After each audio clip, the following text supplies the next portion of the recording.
This is the Marketing Hero podcast by ClearPivot, turning marketers into heroes.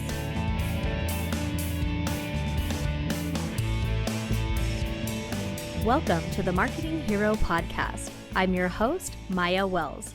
In this world of SaaS marketing, it's easier than you'd ever imagine for engineering and marketing to drift further and further apart. The daily functions of product and marketing departments are usually pretty separated, but it is so important for us to try and understand how these two parts work together to build a thriving business.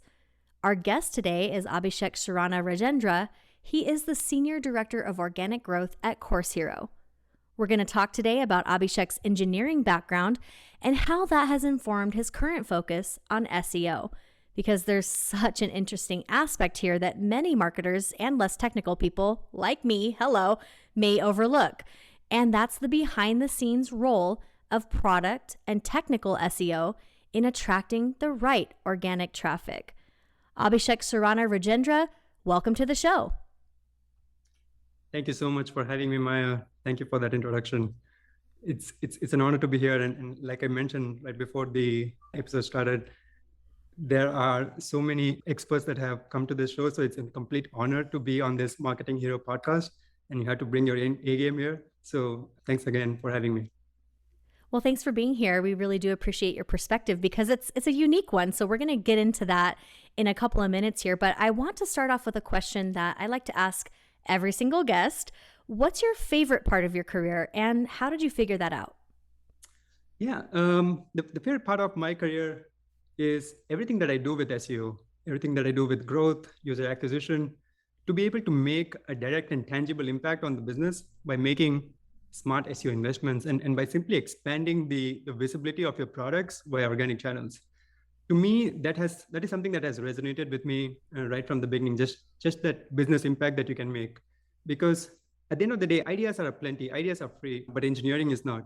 So to be able to prioritize the right kind of initiatives, that rewarding sort of dopamine hit of helping a business grow, that they were able to accomplish something amazing because of something that you were able to help them with, that is something that continues to resonate with me from day one when I joined my first company, Find the Best, and even today here at Course Hero. So talk to me a little bit more about that dopamine hit, because I feel the same thing. I'm in marketing as well. And, seeing the reporting especially is exciting for me because I can visually see that I'm helping businesses to grow. Tell me a little bit more about that. Is there a particular dopamine hit that you can remember on a story of success that you could share with us to kind of kick us off here?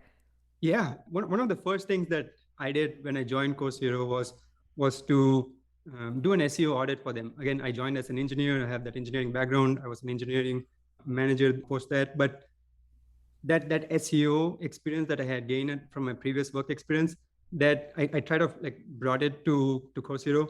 And the very first thing, like I said, was complete an SEO audit. And that SEO audit took about a month.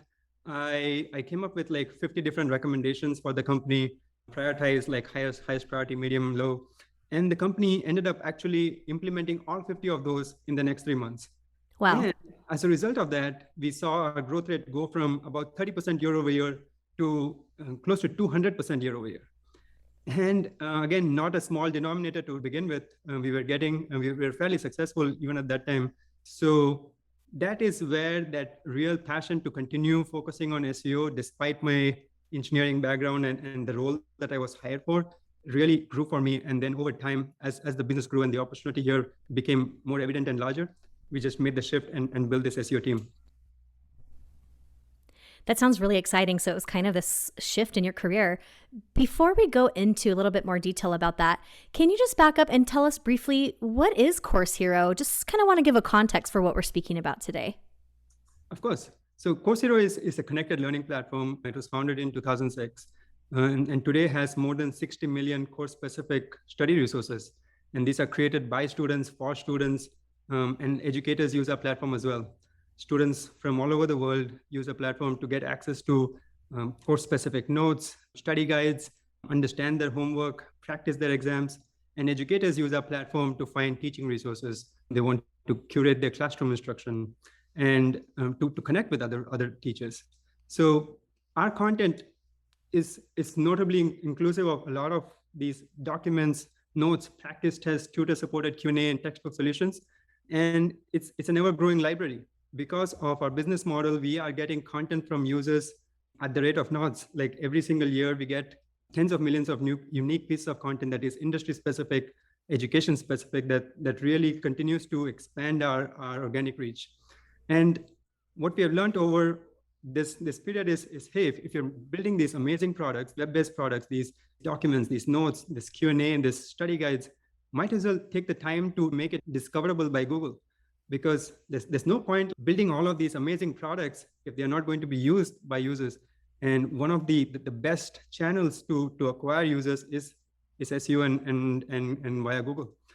And for us, that understanding of the potential of our content has resulted in 80 to 90% of our traffic being driven by organic channels. And that's like crazy to think about in terms of the scale.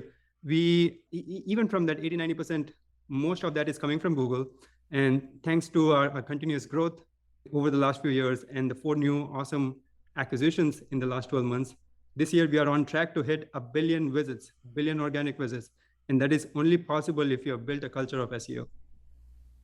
That's an unbelievable number. I think for most of the people that listen to our show, they're trying to reach thousands of visits per month or even 100,000 visits in a month as they're first starting up. So I definitely want to get into talking about the scale of that as we continue the interview. But you just mentioned something that I don't want to skip over because it's just such an interesting phrase. You said that you have built a culture of SEO. What does that mean? Can you tell us what that means, either in the context of Course Hero itself or just in general? How do you build a culture of SEO?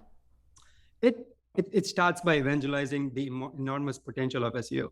Like folks in the company, your product owners, your marketing team, your analytics team, they need to understand what are all the different opportunities to scale the product, and how SEO can be such a big opportunity in terms of really expanding the visibility of the product. So highlighting the relatively low cost of doing SEO, because unlike paid marketing or most other acquisition channels, it's relatively cheaper. It's most of your investment is on the people on the SEO team and maybe a few tools that you use. So showing the potential, demonstrating that it's relatively low cost, and then most importantly, demonstrating early wins. To build that culture, you cannot do that without actually showing some wins early on. So once you can accomplish all of this with reasonable success, then you start building a roadmap around SEO. You kind of also need to identify the team that you need to hire, and you need to hire the right talent as well. We today have a team of 15 plus dedicated to just SEO. And this is not the only team that works on SEO. There are other product teams, other folks around the company that are working on SEO, but we have a team of 15 that is like just focused on SEO, the infrastructure, the A/B testing platform, the keyword tracking, the integration with tools, your on-page SEO elements, sitemaps, you name it. So that's the next logical step. And once you have made some headway there, then it is about influencing other product owners to incorporate SEO into their roadmap and to demonstrate how smart SEO investments can help their products be successful. For instance, now SEO is the very first thing that we talk about when it comes to roadmap planning across the company. And you cannot achieve this by demonstrating those wins, demonstrating the impact of SEO, having that ability to measure the impact and stuff. So these are all like the key ways that you can start building that SEO culture within the company. Besides these, there are a number of simple ways, small things that you can do or change with respect to the process that can continue to strengthen that SEO culture that you're building. Like you can make sure, just like code review and QA, SEO review is like part of your product development lifecycle. You can also make sure that when you're hiring new folks onto the team within the company, no matter which team they're hired for, that they are going through an onboarding process, not just for the product and the team that they are supporting, but also on SEO, especially if SEO is driving a lot of your traffic and revenue. And then lastly, by continuously sharing these SEO wins and learnings with the rest of the organization, with the company, with the product team, with analytics, with marketing, with engineering, especially because engineering can play a meaningful role here, because on-page technical SEO is something that is not very difficult, and it's relatively easy, but to do it right is hard. And engineering can sometimes have a lot of interesting ideas of how to make some of those on-page technical changes happen.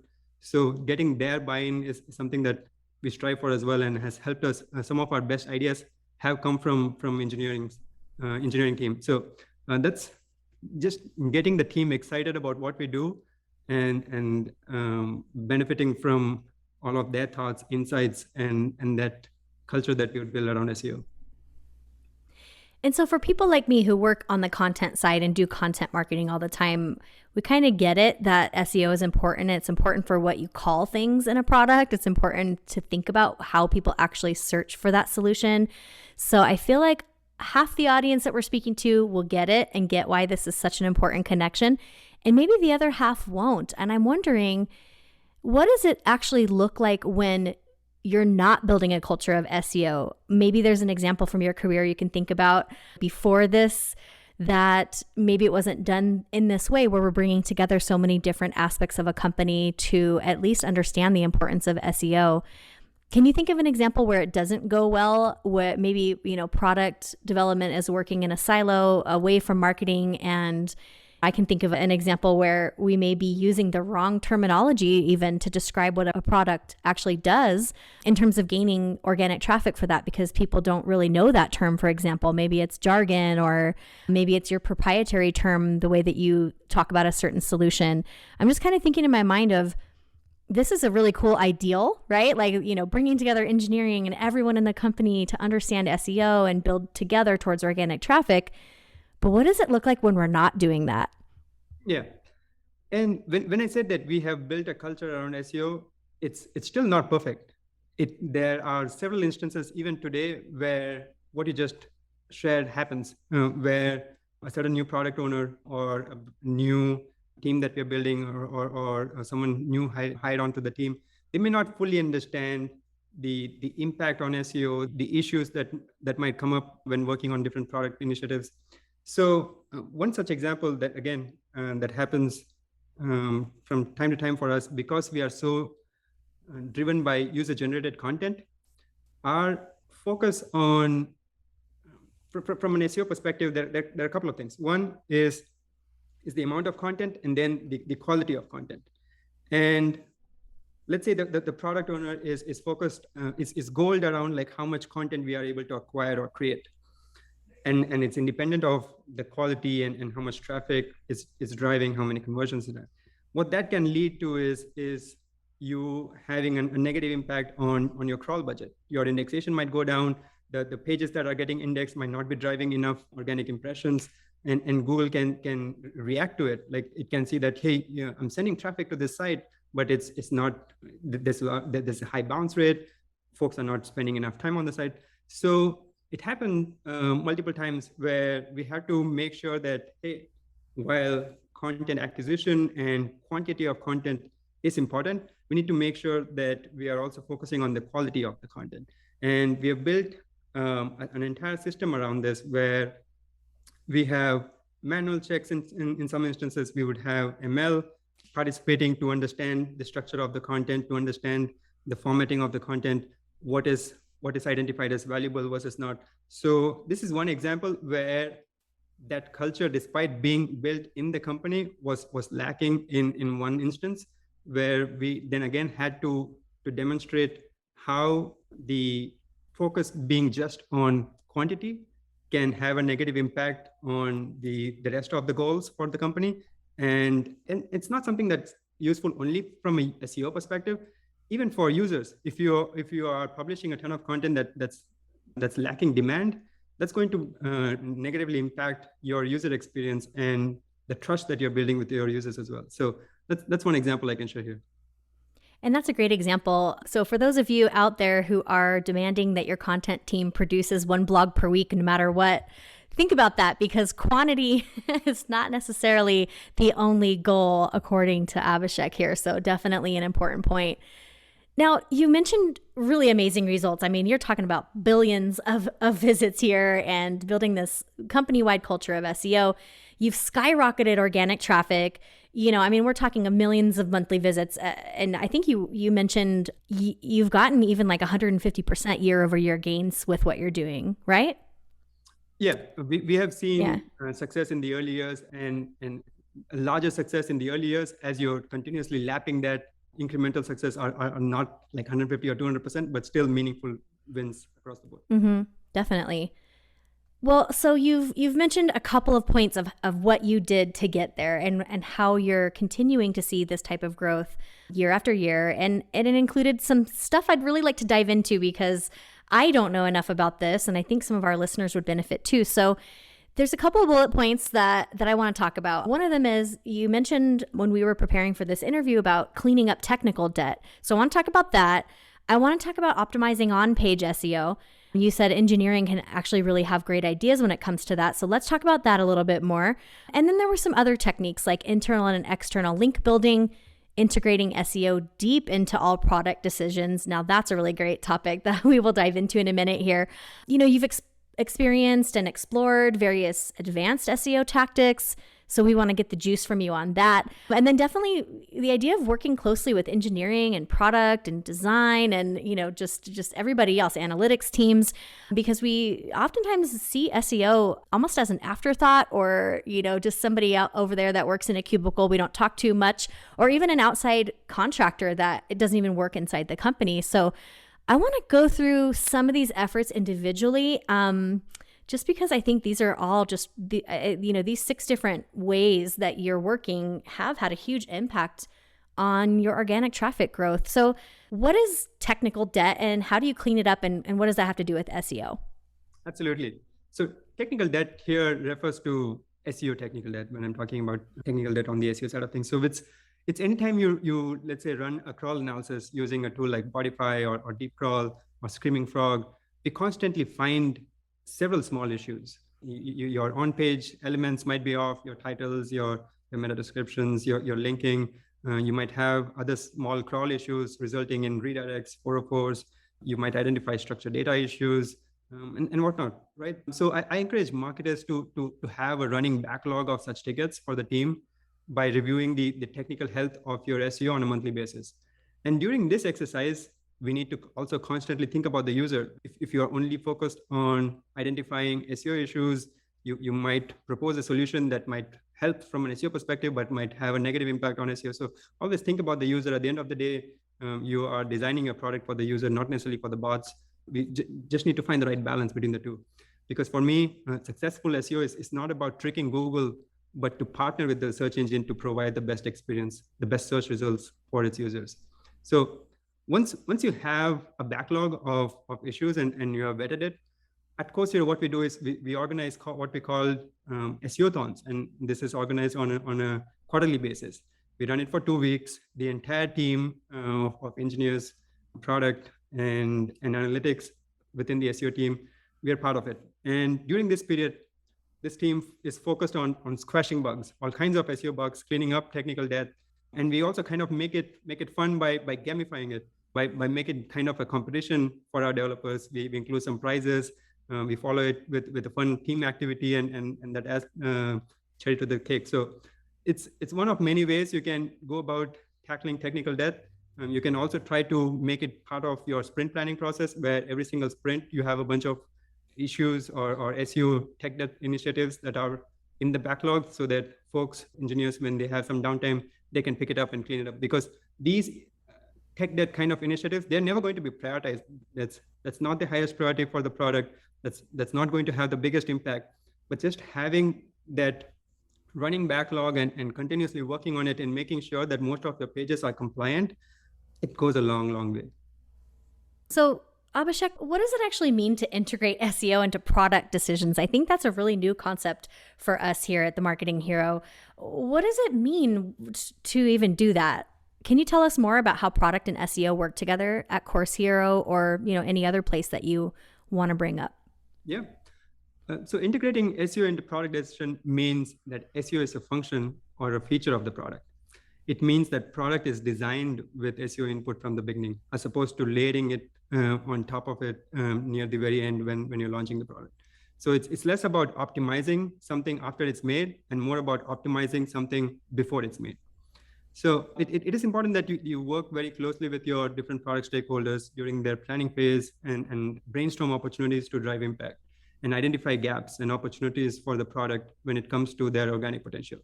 Sometimes it could mean working on internal linking or recommendations to help Google discover the product that you're building. Because, hey, as a product owner, you are going to be really proud of what you're building. But again, it's only as useful as the number of users who are seeing it and using it and converting on it. So make sure that product is discoverable by users, and especially Google as well. And other times it could be ensuring that the pages are mobile friendly or performant from a page speed perspective. So again, all of these should help the user as well. None of this is only being done to optimize for SEO and for bots, because the trick to doing SEO well is to always think about the user.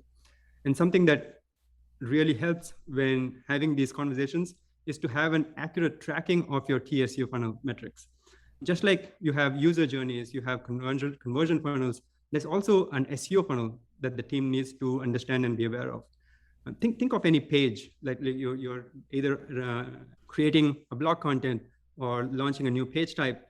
Any page that's added to the platform, it needs to go through various stages of the SEO funnel before it can even start driving traffic. And that is the SEO funnel that I generally talk about with my team, with the product tech owners. Firstly, it needs to be discovered by bots. It then needs to be crawled. And that's like measured by your crawl coverage of your site. And you can influence crawl by adding sitemaps, you can have internal linking, recommendations, etc. So once content is crawled, the bots then may choose to index it or not. And whether it's indexed or not is determined by your content quality, the page speed, whether the page is mobile friendly, how unique is the content that you are adding. There are all of these factors that determine whether your page gets indexed or not, and that's measured by your indexation rate. And then once it's indexed, the page then needs to be ranking for relevant queries, which is your impressions, which is your rankings. So that's the next part of the funnel. And finally, it gets clicked on, hopefully by the user, which is your visits, which is your sessions, and a number of different factors that contribute to this, which is how does your SERP look like? How does your result look like on the SERP? What does your title look like? Is it clean? Your meta description? Do you have rating schema if applicable? Any other structured data? Are you showing up on position 0 where applicable? What does your URL look like? So all of these then influence your click-through rate, and then hence influences your ability to get traffic, organic traffic. And once the user has landed on your page, then the sign-up conversion funnel takes over. So it's very important that you make the product owners aware of this and help them visualize all of these steps that your content needs to go through before it can even start generating traffic and conversions and signups and everything, and how promoting content via organic search can have a massive positive impact on the success of their product. SEO is here to design and is designed to help promoting your content, because SEO isn't about content creation, it's about content promotion. So does that mean that having these conversations early on with the product team as things are being built, does that mean that SEO concerns end up influencing the product itself, meaning what features might be highlighted more, or what they might be called? I prefer not to influence the product owners to that extent where they are designing the product for SEO. They still need to design it for the user. You have to do your user research. You have to make sure you're vetting your designs and you're optimizing for user experience. All I'm asking here from product owners is to see how, by making sure that you're taking care of all of the SEO fundamentals, best practices, enabling your content to be discoverable and indexable by Google. And you can do this without having any negative impact on your user experience. And in most cases, your SEO changes and user experience related changes go hand in hand. There'll be some odd instances where they might conflict each other, and there you need to make a judgment call. You might need to run an A/B test to figure out what's the right trade-off. But in most instances, you design the product for the user, and you want to make sure that the health of that product from an SEO perspective is also measured throughout that product journey. Thanks for clarifying that. One thing that's sticking out to me so much in this interview is just literally the scale at which you're working. Like I was mentioning earlier on, many of us, especially working at SaaS startups or in smaller companies, small to medium-sized businesses, getting to 1 million hits in a month is quite a big deal. So tell us a little bit more about maybe the unique challenges you're facing or the unique, wins that you're having when dealing with millions and millions of monthly visits versus thousands. What's it like to run SEO at such a large scale? It's an honor, but it's also a challenge. And it's a challenge where, if done well, it can be very rewarding and fulfilling. So when working on SEO at scale, you can no longer just think about simple SEO elements, just your page titles and meta descriptions and meta tags and stuff. You have to think about SEO holistically. When dealing with this scale, you need to think about crawl budgets. You need to think about content quality, thin and duplicate content, site architecture, your internal linking, page performance, whether your content is mobile friendly. How about core web vitals? Are you doing well from that perspective? You have to look at all kinds of traffic from the region that you're optimizing for, but also traffic from regions that you're not optimizing for from a conversion perspective, international traffic, for instance. So keeping a close eye on all of these metrics, and also then you have to keep a close eye on what's happening on Google's and with your competition. So it's an interesting space. It's what keeps me going. I'm very passionate about the ability to continue to scale when you have this volume of content to optimize for. You cannot optimize any of this at like one URL or page level. You have to do it at the cohort level, the page type level. So it's, like I said, it's very challenging. It's very rewarding, especially when you can like see the impact and the wins. So for me, it's not about getting more traffic, right? You can get more traffic in a number of different ways, and not all of that traffic can be valuable to you. It's again not about getting more traffic. It's about getting targeted, relevant traffic. I hear you on that 100%. So how do you measure the impact of that? How do you measure SEO impact overall? How do you measure the impact of getting that targeted, relevant traffic?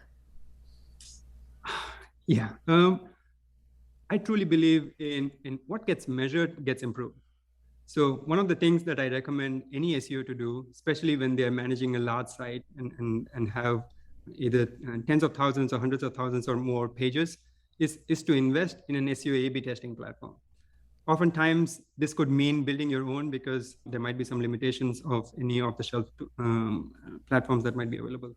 So this is one of the first things that we worked on once we built the SEO team. This allows us to measure the impact of every single change that we're making from an on-page perspective, technical perspective. We can understand what's the impact on traffic, what's the impact on crawl rate, indexation, ranking, how user experience is being impacted with the changes that we're making with respect to bounce rates, time on site, and even conversion, signups. You can measure all of these for any SEO changes that you're making. And what this helps is build confidence on your hypothesis, on what the priority should be for your roadmaps and stuff. This also helps us scale our tests confidently. Otherwise, if you don't know if something worked or not, and you're kind of relying on like a pre-post analysis, there are so many other factors at play. Like an algorithm change might have happened while you were running some experiment, or your competition might have done something. There might be seasonality that can have an impact on how you are seeing the impact of a change. So this helps us scale our tests confidently, and then to apply these changes, these learnings to other areas of the organization, to other products. This also helps us in road mapping and evangelizing SEO across the company, because if you are able to demonstrate impact and you can demonstrate wins, it's easier for other folks around the company to then get that executive buy-in to then prioritize SEO onto their roadmap. Otherwise, we are always like questioning, hey, what's the impact of this SEO change? Why should we work on SEO? Is this more impactful than something else that we might be doing for conversions or acquisitions? So just having that ability, that tool to measure the impact goes a really, really long way for me. And let the test speak for itself, because we might sometimes be biased with a certain SEO change that we're making. You said, okay, yeah, this one's definitely going to work.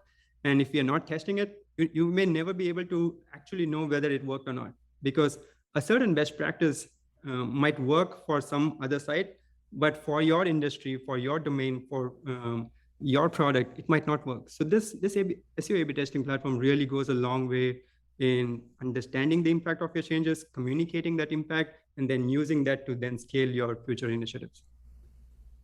And so if I'm hearing you correctly, you built that for yourselves at Course Hero to be able to do that, right? Right. We were looking for we looked at multiple different tools. We evaluated them.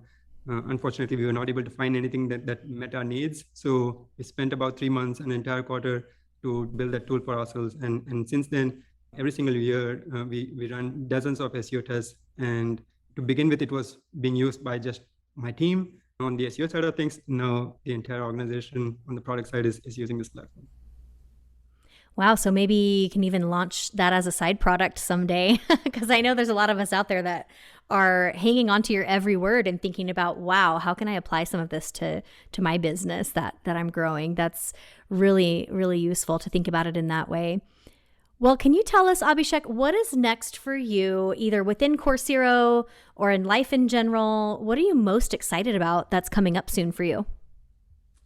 Within Course Hero, like I alluded to earlier, we have recently acquired 4 different companies, and each of them are strong from an SEO perspective, but they bring this unique value proposition and an opportunity for us to scale from an SEO perspective. So I'm really looking forward to figuring out a way to integrate those products with Course Hero, and how this strong SEO team that we have built within the company can help each of these subsidiaries be successful.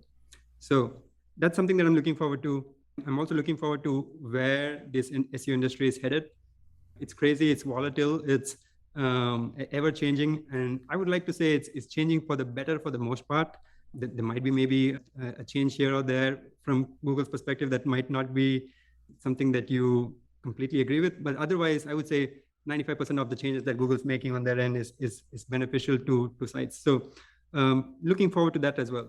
So it's something that I like to continue to also give back to the community. There are a lot of folks, especially again, listeners of this podcast, that hopefully will benefit from some of these learnings. And I'm happy to continue to help them even outside of this podcast if they want to connect with me on LinkedIn.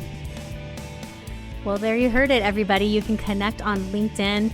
We are definitely so grateful for Abishek Surana Rajendra coming on our podcast today from Course Hero to talk about the intersection of engineering and SEO. So I feel like none of us are going to leave that connection behind again after this conversation. Is just such a fascinating crossroads that we should all be paying attention to in SaaS marketing. So thank you, Abishek. We really appreciate you coming on the show today. Thank you again. Thank you so much for having me. Cheers.